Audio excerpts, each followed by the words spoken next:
Hey guys, this is Dan with Gears and Gadgets. Thanks for tuning in. So this video has actually been in the works for quite a while. It's taken me some time to assemble it.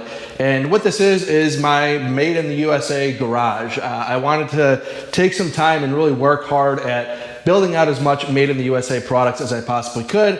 And in this video, I'm gonna take you through and show you everything that I have in this garage that, well, is Made in the USA. And it totals up over $100,000 worth of Made in the USA stuff, but that includes some vehicles as well. So last year at Barrett-Jackson, I started talking to a toolbox manufacturer who actually manufactured out of Canada. So while I was still in the early stages of speaking with that toolbox manufacturer, I was also in the middle of that 2008 Ford Crown Victoria Police Interceptor repainting project that I was doing in my garage. And I needed a 60-gallon air compressor, and I found this Dewalt, which was at Tractor Supply with this huge Made in the USA stamp, and it kind of triggered a light bulb that I should probably look into doing a toolbox build out and whole garage build out with as much Made in the USA product as I possibly could.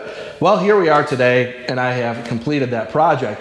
It took a little bit of time and quite a bit of money. None of this was sponsored. This is all stuff that I picked up on my own. Now, first of all, I have to say I am very blessed to have this setup. This is something that, as a YouTuber, when I came into this space, it was something I really wanted to build out and make kind of a special production space for doing all the tinkering that I like to do on this channel. It's another production space for me outside of the studio that you guys have seen me in previously or out on the bike moto vlogging as I do. So I'm very grateful to have all of this. With your guys' support, it really makes it something that is more attainable for me to do, and I really appreciate that. Now I will get up and I'll walk you guys around and show you all the stuff that I've picked up to assemble this Made in the USA garage, but I do want to link to a Penn State article, which I will link up above and in the description down below, about Made in the USA claims. And when you start looking at a lot of this product, you'll see that they have stamped Made in the USA with global materials.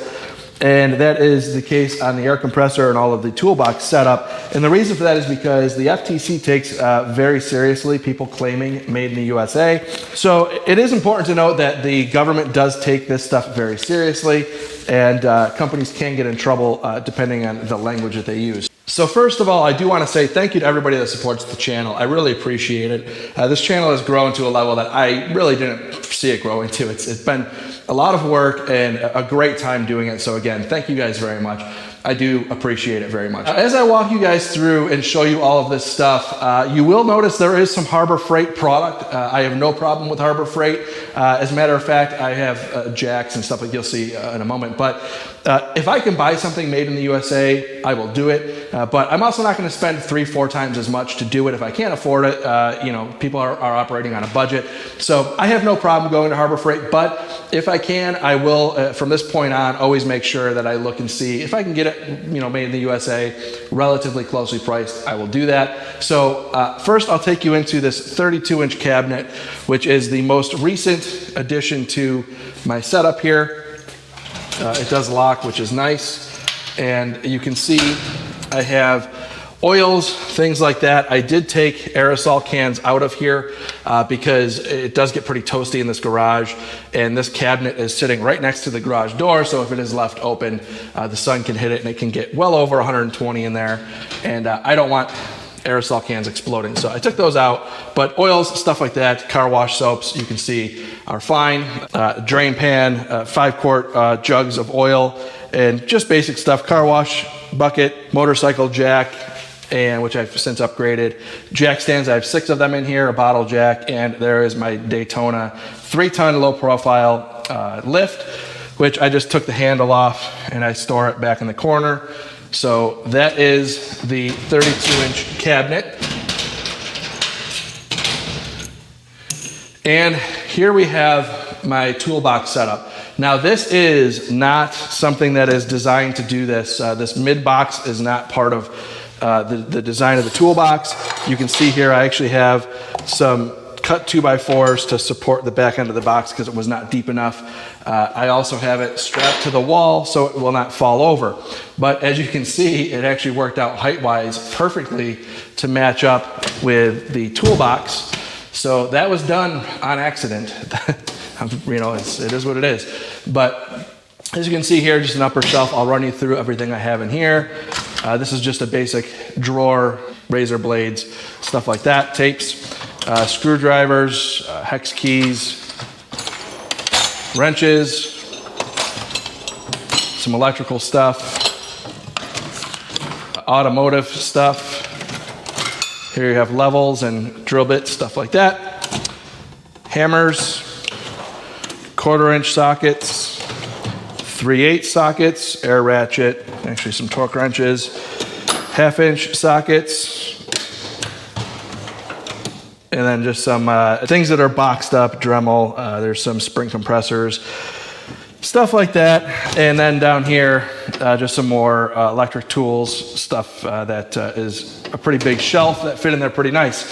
Now over here you have my workbench. This is a 6-foot bench. Oh, by the way, this is a 26-inch cabinet.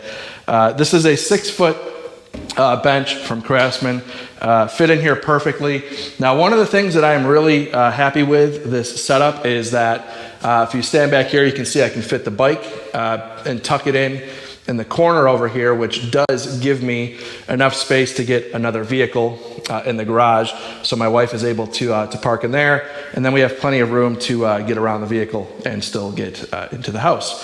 So this fits in here very, very nice. I really love that setup. Worked out great. Now the next thing we have is the Dewalt 60-gallon compressor. This is the compressor that I picked up from Tractor Supply. Again, you can see stamped here, made in the USA with global materials. Now, if you come over and look at the plate on the side, I'm not too sure if you guys can see this here, but it is stamped Matt Industries. Dewalt just basically has them manufacture them with the Dewalt name. And you can see the plumbing that I had here, which I'm pretty proud of, aside from the fact that the joints look like garbage. But here you can see, come around here, this is the whole air hose assembly, which the air filter and dryer here you see is really only used for automotive painting, and it actually even just absorbs some of the humidity in the air just naturally. So that's a little bit expensive to use all the time, so I'll only use that for painting. As you can see here, I can cut that off so that it's out of the equation. Just a basic oil separator down here, a regulator, and then up into the 50-foot reel. So none of that stuff that I'm aware of is made in the USA. I really don't know, to be totally honest with you, but just kind of the setup that I have. Now the last item I have in here is the pressure washer. This is a 3200 PSI Craftsman pressure washer. Works out really well. I love this thing. I'll link the video up above for that. And then of course we have my 2018 Harley-Davidson Heritage 114. I have done a ton of videos on this bike. Obviously, it's mainly featured on this channel. If you've been around for any length of time as a subscriber, you know that I've put out quite a bit of content on this bike, and I absolutely love it. I think the Heritage is a fantastic motorcycle. I think it is the Swiss Army knife of motorcycles. It can tour great. Power to weight ratio is awesome because it is a smaller bike than, say, a Road King. To people that say step up to a Road King, I think there's a lot of arguments that, well, the Heritage is maybe better for quite a bit of people like myself who ride solo for the most part. A lot of around town commuting. It's just an easier bike to maneuver. The center of gravity is much lower on this bike than it is on the Road King, in my opinion, and I think it's just a fantastic motorcycle. So that is my 2018 Heritage 114. So I'm going to run through the list here of everything I have in this garage that is made in the USA, and when I totaled this up, I was pretty darn impressed. So our 2015 GMC Sierra, which we bought brand new for, I'm just giving the MSRPs, I'm not giving you the out-the-door costs, but for the vehicles, the MSRPs, $45,105, assembled in Fort Wayne, Indiana. The 2020 GMC Acadia that my wife and I actually just purchased, which is her vehicle now, is $38,535. That is assembled in Spring Hill, Tennessee. Now the 2018 Harley-Davidson Heritage 114, $18,999, manufactured and assembled in York, Pennsylvania, I believe. The Dewalt air compressor, it is manufactured from Matt Industries.